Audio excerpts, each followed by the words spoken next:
Boa tarde, pessoal. Sejam bem-vindos ao nossa apresentação dos candidatos à eleição para a coordenação dos cursos técnicos da área de gestão. Então, integrado, subsequente, concomitante aí, para os próximos 2 anos. Então, a gente vai fazer uma apresentação, 10 minutos, apresentação dos candidatos. Depois a gente vai fazer perguntas. As perguntas vocês podem colocar uma pergunta geral. Essa pergunta pode ser escrita, ou se alguém quiser falar no microfone também, tem que usar o microfone, porque a gente está gravando, para divulgar o vídeo. E um recado, então. Amanhã a gente vai ter a votação. Vai ser pelo aurora.ifsp.edu.br.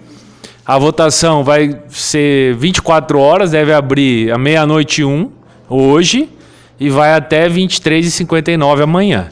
Um recado para os alunos, a gente já percebeu que o login dos alunos está dando um probleminha, que aquele SO na frente, ele não está entrando. Então vocês vão ter que logar sem o SO e a mesma senha do swap. Tá bom? Então aqui pela ordem, agradecer aos candidatos, né?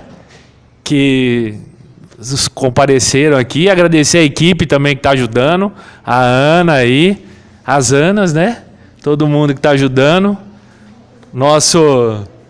Cadê o nosso colega? Saiu.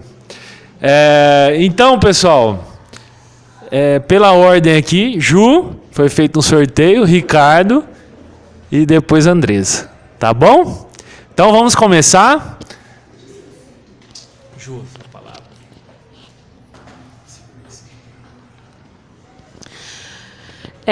Boa tarde a todos. Eu estou muito na dúvida se eu olho para vocês ou para a câmera. Mesmo porque tem 2 câmeras, então eu vou olhar para as pessoas, porque eu acho que é quem está aí. Meu nome é Juliana, sou professora de matemática. Estou aqui no Instituto Federal de Sorocaba desde 2015, quando começaram os cursos técnico em administração, né, o concomitante. Vou tentar falar mais alto. Isso eu sei que eu sei fazer, mas eu não sei se vai dar problema depois na gravação. Se der problema na gravação, eu peço desculpa para quem está ouvindo e estourando os tímpanos. Foi solicitado. Eu sou professora de matemática. Eu já falei isso, né? Desde 2015 aqui no campus, né? Quando começaram os cursos técnicos de administração, já atuei no técnico em administração subsequente, já estou atuando atualmente só nos integrados, né? Tanto no de administração como de eletroeletrônica. Já atuei também no RH superior, né? Gestão em RH, e no de mecatrônica, também técnico concomitante. O único curso que eu acho que eu nunca atuei foi o técnico em eletroeletrônica concomitante, né, subsequente, porque não tem matemática. Eu estou no Instituto Federal desde 2012, na verdade, em outro campus, né? Eu ingressei no campus de São João da Boa Vista. No campus de São João da Boa Vista eu atuei só no ensino superior, com engenharia e os tecnólogos, né, do campus lá. Depois que eu vim para cá, que eu comecei a atuar no ensino médio mesmo, que eu acho que é onde eu me identifico mais. Tenho formação em matemática, licenciatura, fiz uma pós-graduação em docência no ensino superior, mestrado em educação matemática, e estou concluindo também agora uma especialização em neuroaprendizagem, que acho que está sendo bem interessante para o meu currículo. Não tenho pretensão de fazer doutorado no curto prazo, talvez no médio prazo. Propostas para a coordenação, né? Bom, primeiramente, a gente tem 42 atribuições enquanto coordenador, né? De acordo com o nosso regimento aqui do Instituto Federal de São Paulo. A intenção inicial é proibir os celulares de tocar nas nossas falas. A proposta inicial para a coordenação é, na realidade, fazer um projeto institucional. É uma proposta, tá, gente? Não sei se vai vingar, isso vai depender dos outros também, dos próximos. A intenção é delegar algumas dessas 42 atribuições via projeto institucional para um co-coordenador.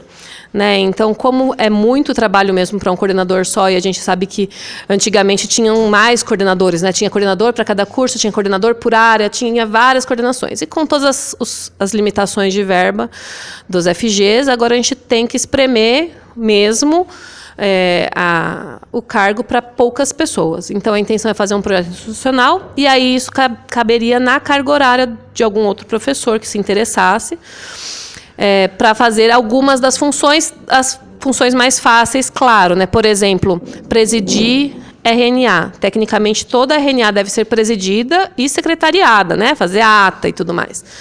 Então, um desses serviços seria repartido aí com um segundo professor e ter isso lançado oficialmente na PIT, né? No nosso plano de trabalho. A priori, seria essa a minha proposta para a coordenação. As outras propostas, eu acredito que sejam mais sob demanda mesmo, de acordo com as demandas do ano que vem, né? Porque, no fundo, essa coordenação é para os próximos 2 anos. E a gente tem que ajustar também com o que a gente vai ter, né? Então, em termos de verba, até comentei com os alunos que eu não vou botar ar-condicionado na sala. É uma das atribuições, ajeitar o espaço físico, né, para as demandas do curso, mas, por exemplo, isso já é uma coisa que a gente não consegue garantir ainda.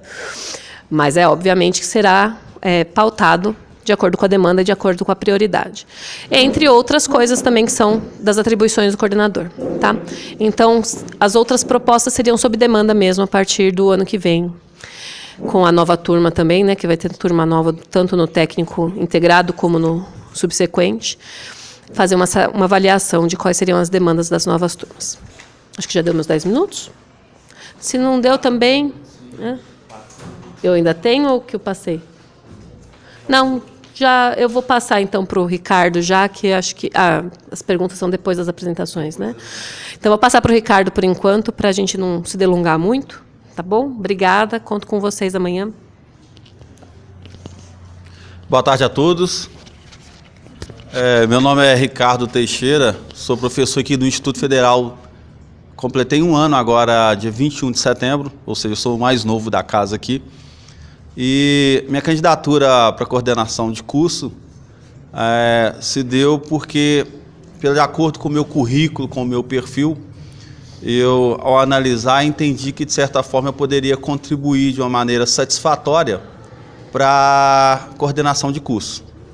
Eu tenho, apesar de ter apenas 1 ano no IFES, eu tenho 7 anos de experiência como docência, tanto no cursos técnicos como cursos superiores e pós-graduação. E também tenho uma experiência de aproximadamente 10 anos na gestão de empresas.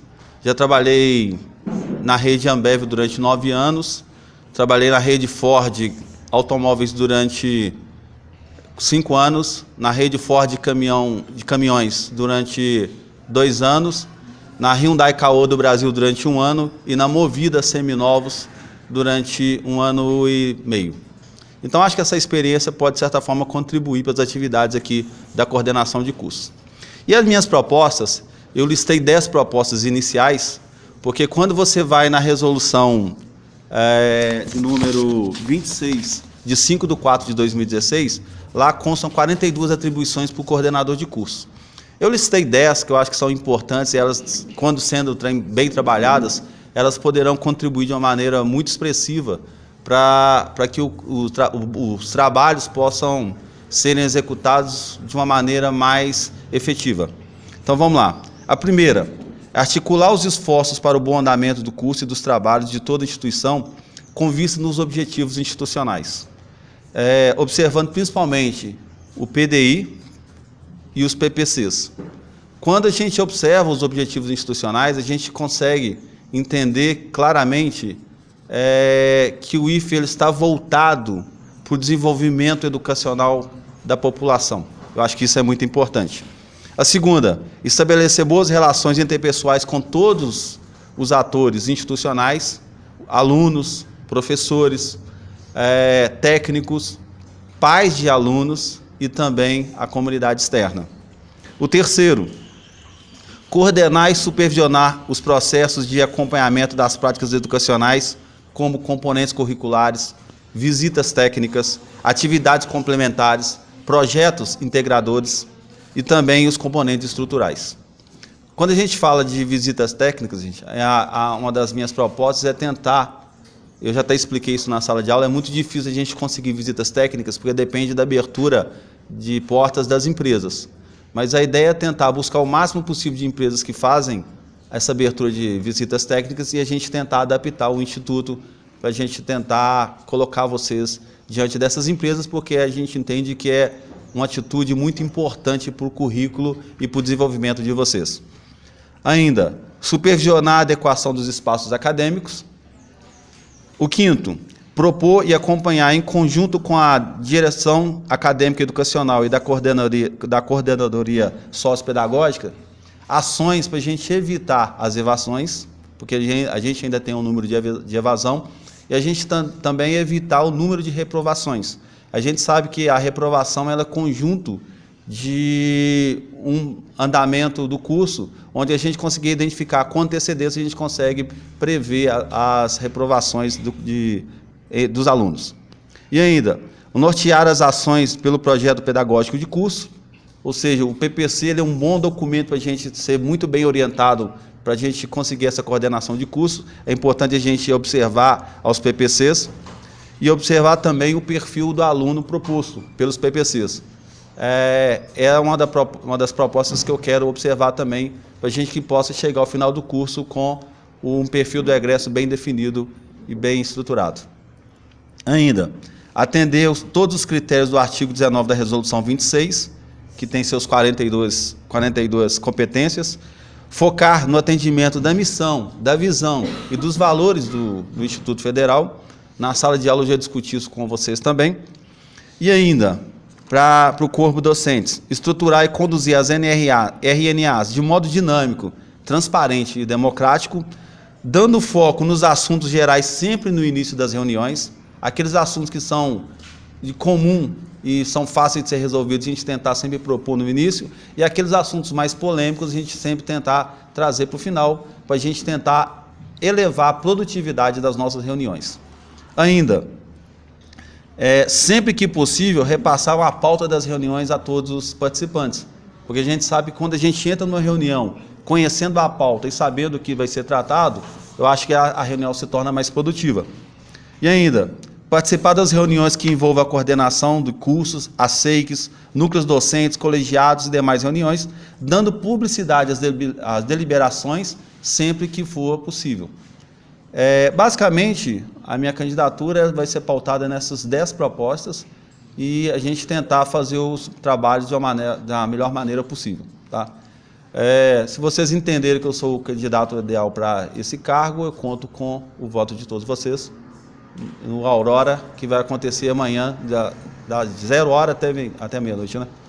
Amanhã, dia 26, de 0 até meia-noite. Obrigado por vocês. Passar para a Andresa agora. Vou só ajeitar a câmera aqui. Segura aqui, Andresa. Segura, deixa eu só. Só gravando, só por gravação. Tá certo. Pronto. Boa tarde a todos, a todas. Eu fiz uma apresentação com algumas proposições. Eu começo essa apresentação com uma imagem, uma imagem que demonstra um pouco o que para mim é uma coordenação, um trabalho de coordenação, que é um trabalho de junção de esforços, que é um trabalho coletivo, né? A coordenação, ela é um elo de ligação. E que ele liga o quê? Demandas, desejos, com operações e com ações específicas. Para que vocês possam me conhecer um pouco, né? A gente trabalha junto, mas às vezes não dá tempo nem da gente conversar. Eu sou formada pela USP, pela Unicamp, basicamente, doutora em Pedagogia do Movimento Humano, mestre em Arte, licenciada em Pedagogia, licenciada e bacharel em dança. Um pouco da minha experiência nos institutos federais. Quando eu falo nos institutos federais, é porque eu não fiz parte apenas do Instituto Federal de São Paulo. Eu estive também no Instituto Federal do Paraná por 1 ano e meio. E aqui, então, eu estive em Canoa de Salto, em Jaguaraíva, Campinas e Sorocaba. Sorocaba é o meu 4º campus em implantação. Em todos eles, eu peguei sempre na primeira turma. Que delícia. Então, parece assim que eu vejo a história um pouco se repetir, né? E dentro dos institutos federais, essas foram as experiências que eu tive, que eu vivenciei. Então, eu fui coordenadora de apoio à direção em Campinas, fui representante docente no Consulp por 2 anos, no CONCAN, em Campinas por 1 ano e meio, e agora eu estou como suplente, como representante docente aqui do campus Sorocaba. E no Paraná eu fui chefe da seção de estágio e relações comunitárias. Trabalhei como apoio à DAI, membro da CPA, junto com o Ricardo, professor Ricardo agora, e hoje também sou representante da área de linguagens no currículo de referência, junto ao curso técnico em administração na modalidade integrada ao ensino médio. Mas as minhas experiências, elas não estão só no âmbito do IFESP, eu tenho outras experiências de âmbito acadêmico fora do IFESP, né? Então ali eu listo algumas imagens, mas as mais relevantes são 2 anos como coordenadora do ensino médio da ETEC de Votorantim, 2 anos como coordenadora do Lato Senso, do Centro Universitário Senac no campus Tiradentes. Fui professora do esquema 1 da FATEC, formando professores já graduados, e pesquisadora da Fundunesp. Todo o estado de São Paulo teve, por 2 anos, um trabalho que chamou Melhor Gestão, Melhor Ensino, junto aos professores de português, matemática e ciências. E a Fundunesp fez uma pesquisa muito grande para avaliar a eficácia dessa formação continuada. E eu respondi por 2 diretorias, a de Sorocaba e a de Votorantim, junto com dentro dessa análise de cunho estadual. Mas as minhas experiências, elas não se limitam ao âmbito educacional. Eu tenho experiências também em um âmbito mais ampliado, fora dos institutos, e aqui eu listo algumas, né? Como a implantação de um departamento de saúde holística numa empresa que prestava serviço para mais de 50 outras empresas. Junto a esse departamento, eu coordenei os programas de ginástica laboral e massagem da CBA, Schaeffler, do Cacá, Motorola. Fui pesquisadora da Faculdade de Saúde Pública num projeto que mapeou as ações de promoção da saúde do da cidade de São Paulo.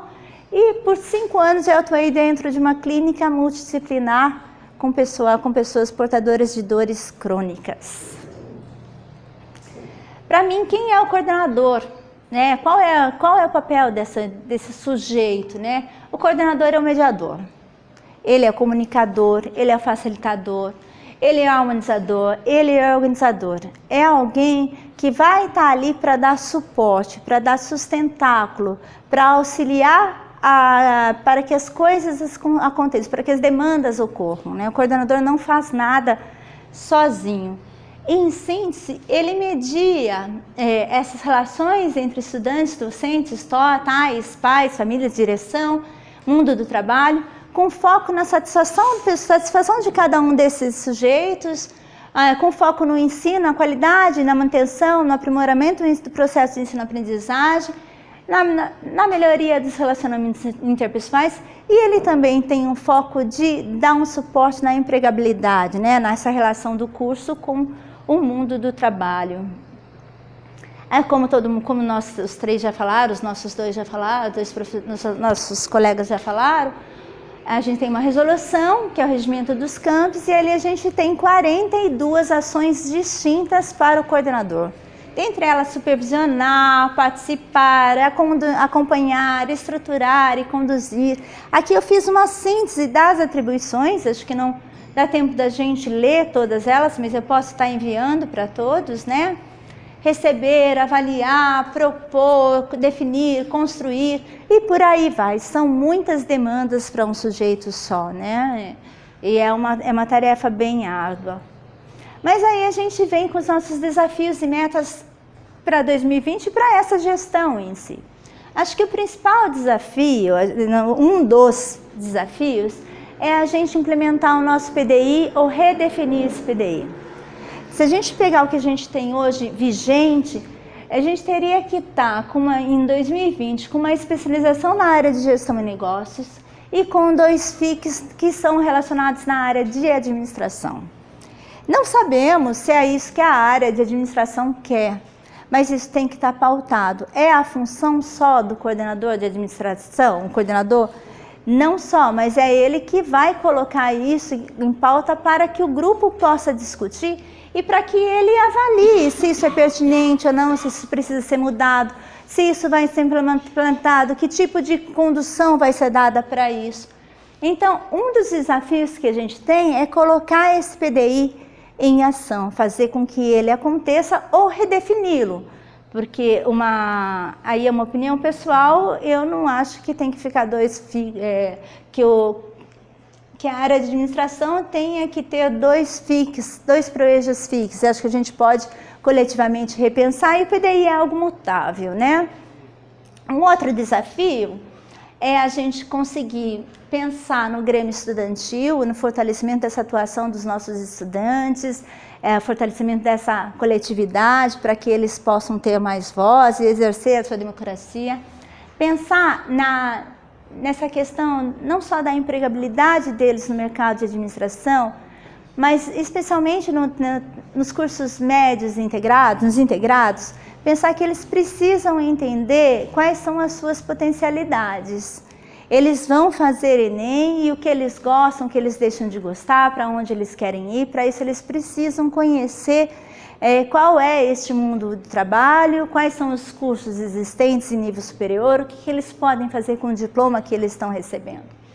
Em relação a gente tem como desafio implementar o PPP, que é o nosso projeto político-pedagógico. A gente teve um encontro com a Vanessa, com o Dalton, mas foi algo muito pequeno pela densidade desse documento, pelo que ele deve significar para uma instituição. A gente tem o desafio do nosso currículo de referência, que parece uma coisa muito distante de nós, mas é o que pode impactar muito no nosso cotidiano e naquilo que a gente acredita. Então a gente precisa defender, mesmo que dê trabalho, nós precisamos discutir, nós precisamos estar nessas reuniões, para que o curso que venha a ser implementado, ou o currículo que venha a ser votado no Consup mais para frente, que ele venha também com a nossa cara e com aquilo que a gente, enquanto grupo, enquanto coletividade, acredita. E nós temos um terceiro desafio, que é o desafio do espaço, né? É uma coisa que a gente tem que continuar lutando, enchendo a paciência da direção, conversando, tentando encontrar soluções inovadoras. Nem tudo é possível, não dá para a gente prometer, mas é algo que a gente tem que pensar, continuar refletindo sobre e propondo melhorias constantes, porque é um gargalo que a gente tem e que a gente muito já melhorou. E por fim, eu termino a minha apresentação com uma frase da Madre Teresa de Calcutá, e com uma imagem também, né? Falando que assim, eu faço o que você não pode, né? O coordenador, ele vai fazer às vezes uma coisa que o docente ou o aluno não pode, mas vocês fazem o que eu não posso também, né? E juntos a gente pode fazer grandes coisas. Muito obrigada pela atenção. E é isso. Deu certinho, né? Deu certo. 9 minutos e 31. Então, obrigado pelas apresentações aí, foram esclarecedoras e ajeitou aqui a câmera, tá filmando aqui? Beleza, obrigado.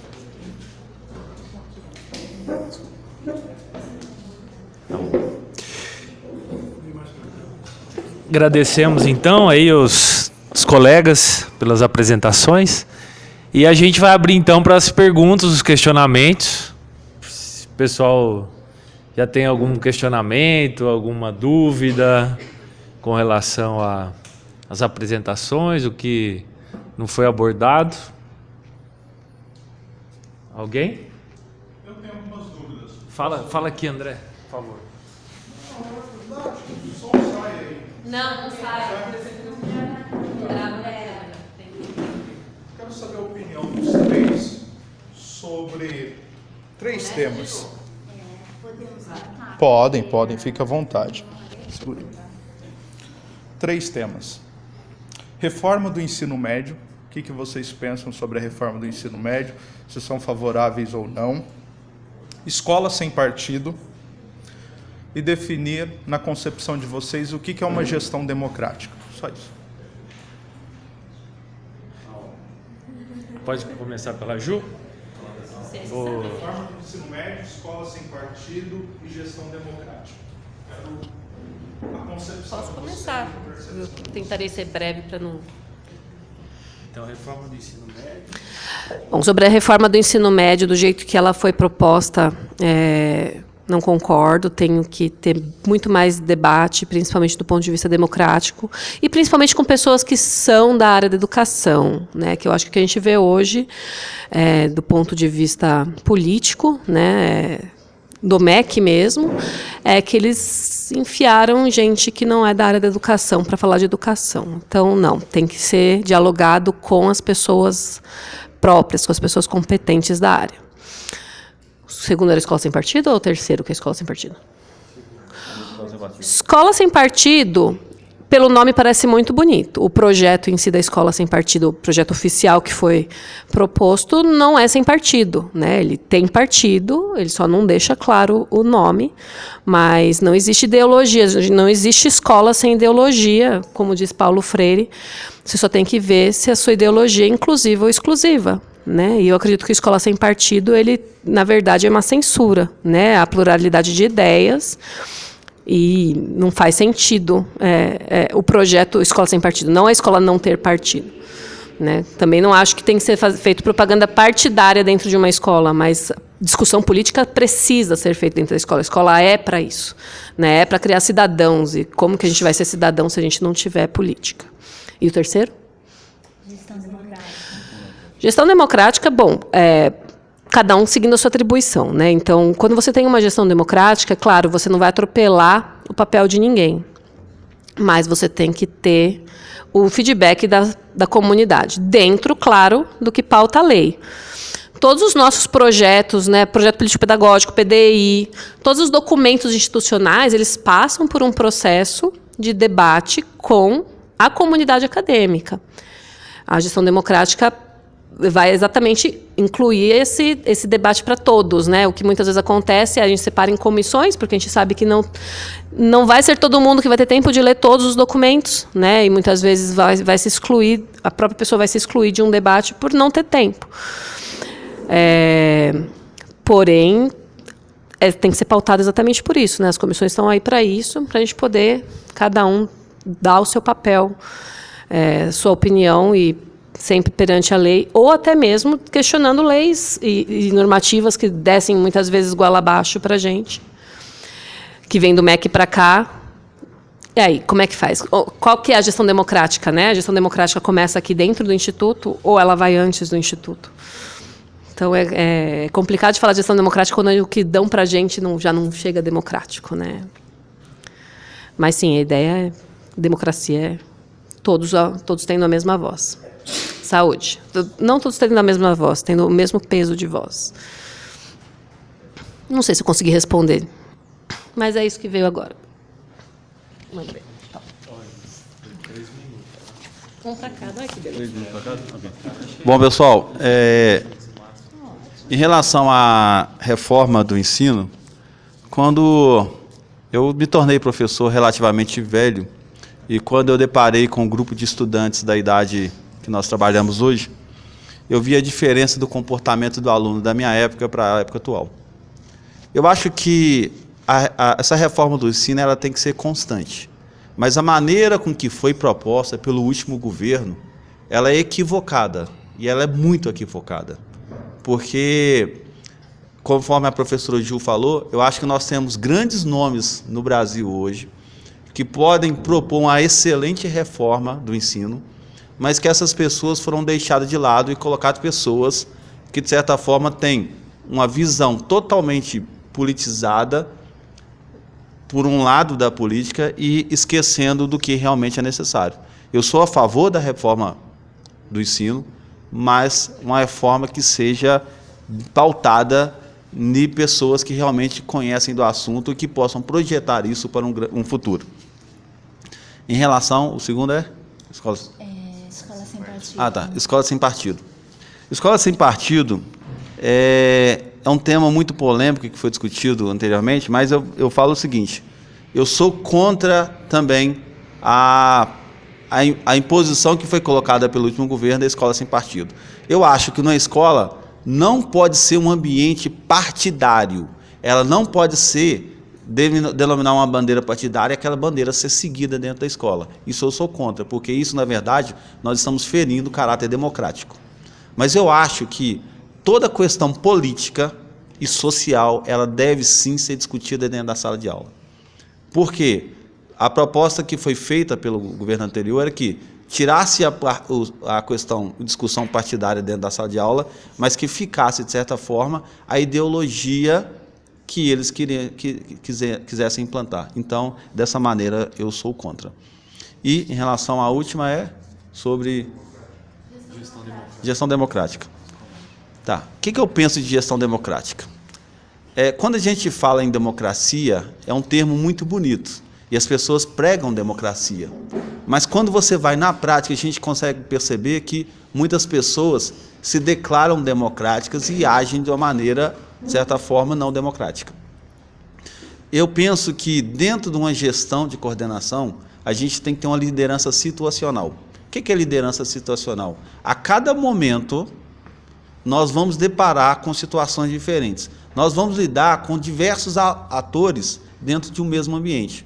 Então, para me tratar algo com um tipo de ação democrática com o Guilherme, eu posso tratar de uma maneira. Para tratar com o André, de repente, eu posso tratar de outra maneira. Mas sempre observando a democracia na sua integridade. Eu penso que a gestão democrática ela deve ser partir desse princípio e observar, sim, a liderança situacional. Não sei se eu consegui esclarecer para vocês o que é liderança situacional, só para dar um exemplo, para dizer o seguinte, que eu me pauto em um mesmo elemento, mas esse elemento ele pode ser aplicado com maior intensidade ou menor intensidade de acordo com o tipo de pessoa. E a gente faz isso dentro da sala de aula constantemente. A gente, às vezes, percebe que um aluno ele aprende mais fácil e outro aluno tem uma dificuldade maior de aprender. E vocês já perceberam, vocês alunos já perceberam, que muitas vezes a gente trata alguns alunos com mais atenção porque a gente percebe que aquele aluno ele precisa de mais atenção. E alguns alunos, às vezes, talvez o fato dele aprender mais rápido, conhecer as coisas mais rápido, ele recebe menos atenção. Isso nós não estamos deixando de ser democrático. A gente está tendo, nesse momento, um tipo de liderança situacional. Ou seja, partindo para aquele que é mais importante trabalhar mais nesse aspecto. Obrigado. Vamos lá. Primeiro, sobre a reforma do ensino médio. A reforma do ensino médio está posta para a gente. E ela está sendo implementada, na minha visão, de uma forma velada. Quando o governo vai lá e tira a nossa verba, e ele nos obriga a limitar a carga horária dos nossos cursos, ele está, de certo modo, nos impondo uma pseudo-reforma. Sem falar que ela está acontecendo, ele está nos impondo por outras vias que a gente tente que isso aconteça.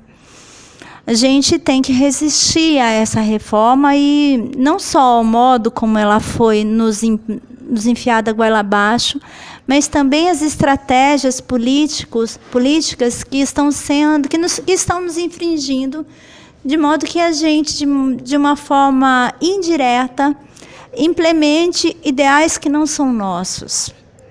Isso vem especialmente pela via financeira.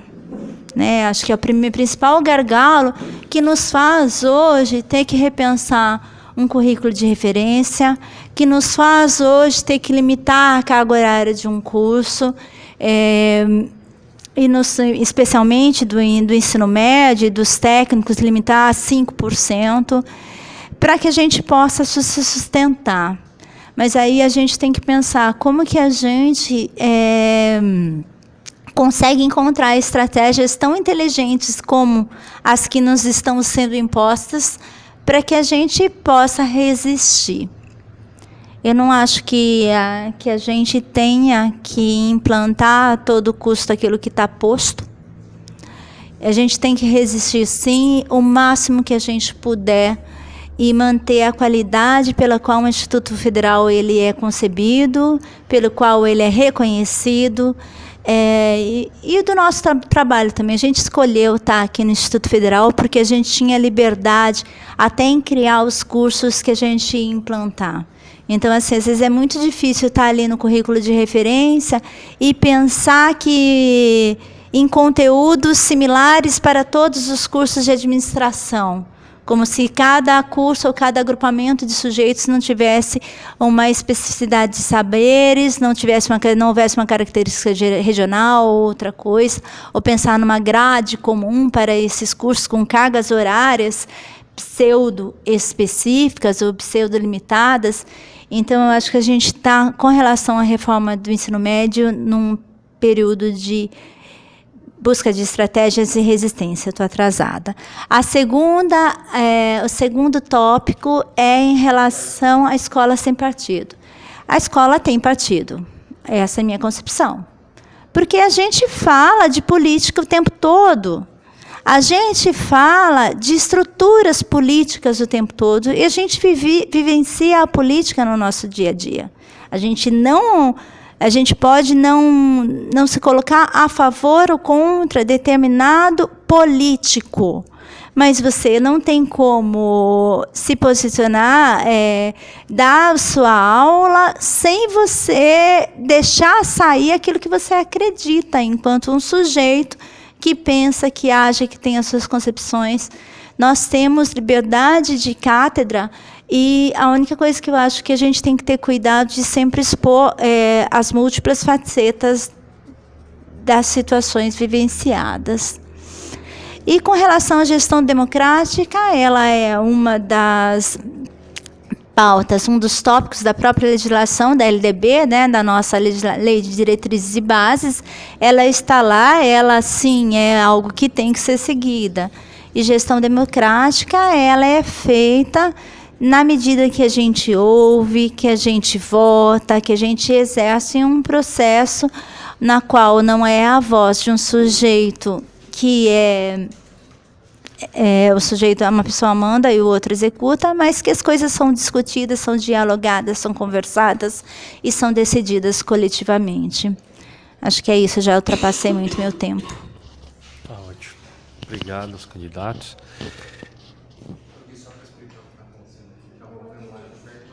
Tá.